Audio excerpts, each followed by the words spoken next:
In today's video, I will answer a very important question that is on a lot of buyers' minds today. Are we in a buyer's market, and are buyers getting all of their offers accepted below asking price? Is this a favorable time that only favors buyers? So let's find out what the answer to that question is.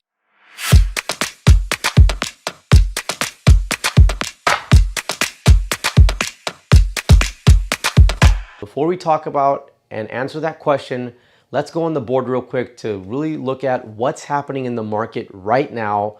It's November 4th when I'm shooting this, and the Feds have just raised the rates this Tuesday, I believe, by 0.75%, which they said they were going to do because inflation is a record high, and that's their way to bring down inflation, bring down spending, and slow down the economy in hopes of slowing down the inflation. So let's get to the board. Rate right now, the conventional rate right now after the rate hike is around 7%. Depending on where you're shopping and who you're working with, it may even be 7.5%. I'm talking about Fannie and Freddie Mae, your conventional rates. Jumbo rates may be a little lower, maybe a little higher, depending on if you're getting an ARM or a 30-year fixed mortgage. But let's just say for today, the average rate is 7%, which is an almost 3 times difference, 3 times higher than where the rates were in January just this year. Then you have the record low unemployment, which we've been seeing for a few years now. In unemployment after the pandemic, unemployment is around 3.7%. So a lot of people have jobs. I'm not going to say a lot of people have money, but a lot of people do have money. A lot of people have had RSUs that people had cashed out. So a lot of people here, especially in cities that like the Bay Area, LA, and some parts of New York, some areas that have a lot of tech sector, those guys have a lot of money. Then if you're looking at inflation, and let me go back real quick. So money is one thing, but if you have a household of 2 people and both people are having either medical jobs or tech jobs, here in the Bay Area, they're grossing anywhere 300K plus. So income is there and reserves are there, cash is there.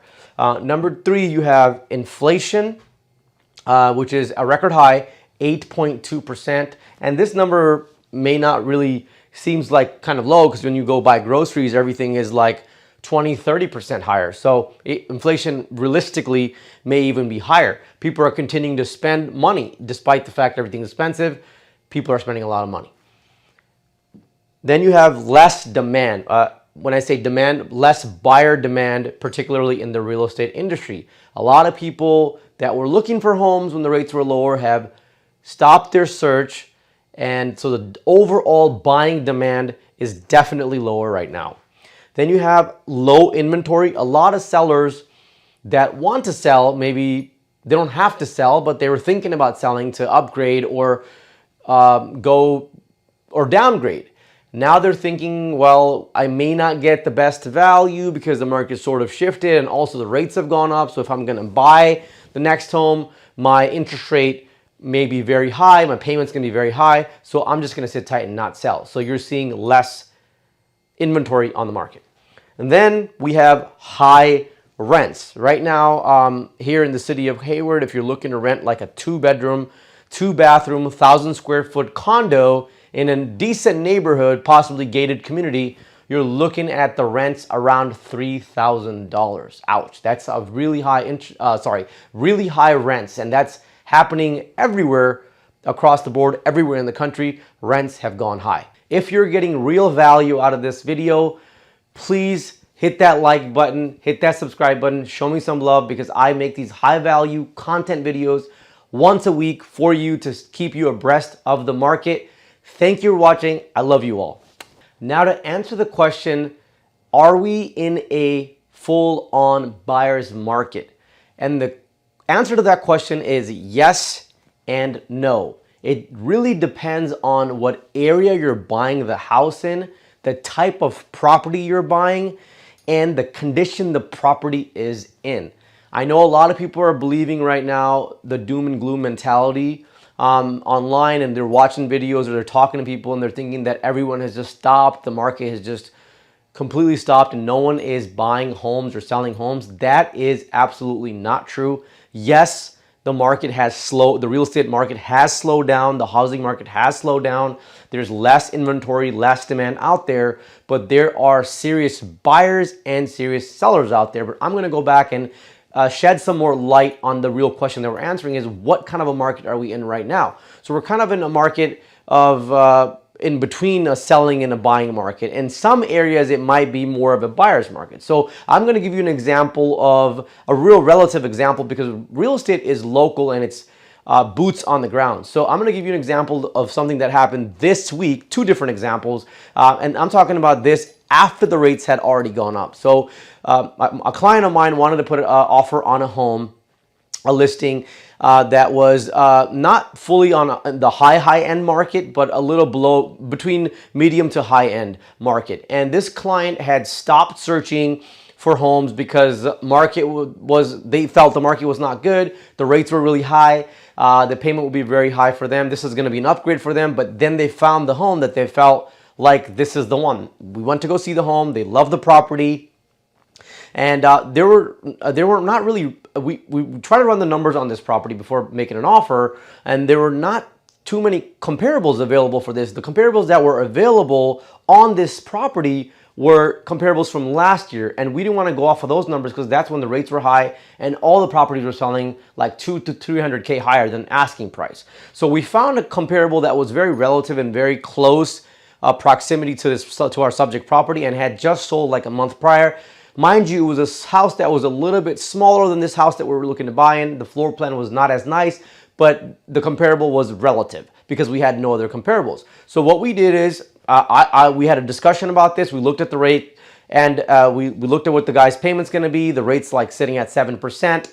And we all thought, okay, well, you know, we're going to go just right at asking price, like maybe 10K below, thinking that the rate market's up, no one's really going to buy a house right now, and we got no response for a day. And then I get an email the next day saying that, sorry, your offer was not accepted. There were 20 offers on the home. I don't know what it sold for, but I'm assuming that it sold for above asking price. We'll find out very soon, but our offer did not get accepted. So people are still buying houses. If it's a beautiful property, which this clearly was with a beautiful floor plan, the price was right, we felt, and it had amazing views and a pool in the backyard. And a lot of homes in this community had not sold. The comps were very low. So it was a desirable community. So there were multiple offers. And this is happening throughout different markets in the country. So it is not true that buying has completely stopped. People are still buying homes. It is not like the 2008 crash. Well, not yet.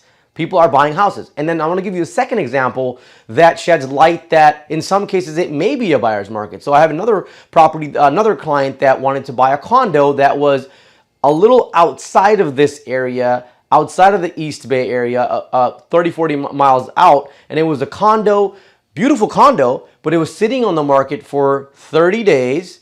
They had got no offers on it. And my client and I went out there. We went to go see it. She loved the place, but she was a little hesitant, thinking the rate's high. She was unsure. And after we came back, the listing agent actually contacted me 3 times via text message and phone call asking to just make an offer and he'll make it happen. And we ended up making an offer about 10K below asking price, got the buyer's seller concessions to get her a 2-1 buy down. By the way, if you don't know what the 2-1 buy down is, watch this video up top. This is a really cool tool, or not a tool, but really cool strategy you can use today when the rates are really high. So anyways, we were able to get the buyer seller concessions to get her a 2-1 buy down to lower her rate for the first 2 years and got the contract accepted. So this one that I just talked about was more of a medium to high-end desirable home, which had 20 offers. And then there was a home that was still in a decent neighborhood, but not so desirable, had no offers on it, and we were able to make a deal on it. So there are opportunities out there. If you're looking to get a deal, especially on homes that sit on the market longer, that have price reductions, or that are not in the most desirable areas, there are opportunities to be outmade, but there is still serious demand out there, maybe a lot less, but there is serious demand. Even if your home got 4 offers instead of 20 offers, you have competition. So that's where this market is still very different from the '08 market crash, where homes were just getting absolutely no offer. It was a disaster. There were unemployment was a record high, and rents were not as high. But this is a different type of a market. So you need to watch the market carefully. And if you were priced out last year or didn't find a home, this may be the market for you. You got to run your numbers. So I would advise talking to your loan officer, running the numbers, getting the pre-approval, especially with this rate hike, to see what your numbers look like. Again, I say this in all of my videos, compare that number to where the rents are right now and see what that number looks like. And some of you might feel a payment shock because you didn't do the math before, but like now you're looking at it, but in some cases the payment might be right at where the rents are, or maybe a little bit higher, but you're going to build equity. So you want to run the numbers and see where you stand, because there will be opportunities out there. Now, I'm not trying to downplay what's happening in the market right now. No one can really predict future results. We can't predict markets. No one can. And that's how it's always been. But we do know for a fact that the Feds are going to probably do another rate hike coming in December, because we don't have the inflation in control. But real estate is a lagging indicator. Unlike stocks that are volatile on a daily basis, it takes 30 to 60 days to really see the data. So that's why I suggest stay ready, stay strapped, know your numbers, and when that opportunity comes, you can strike if you are ready. That's all I have for today. I hope this video was insightful, helpful. Thank you for watching. Until next time, this is Karan Singh.